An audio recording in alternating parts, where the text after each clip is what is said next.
A very special day. Say hi. Hindi pala siya nakakasalita kasi 7 months pa lang siya. But it's our first cover shoot. Grabe. Jessie Mendiola at Luis Manzano, tuwang-tuwa sa bagong achievement ng kanilang anak na si Isabella Rose. Welcome back sa aking YouTube channel.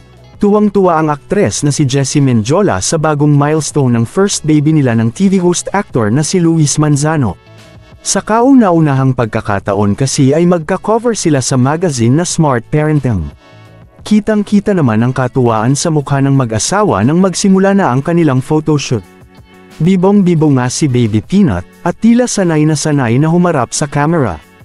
Ayon sa netizens, cute na cute at sobrang puti ng anak nila Jessie Mendiola, kaya naman maraming mga parents ang gustong paglihiyan ito. Super supportive din ang lola ng kanilang baby na si Governor Vilma Santos. Ito daw ang isa sa pinakamasayang yugto ng buhay niya, kaya naman nagpapasalamat siya sa Panginoon na biniyayaan si Luis at Jessie ng cute na baby. Hindi nga naging madali ang pinagdaanan ng relasyon ni na Jessie Mendiola at Luis Manzano, dahil naniniwala ang mga tao noon na nasaktan nila ang ex-girlfriend ni Luis Manzano na si Angel Locsin.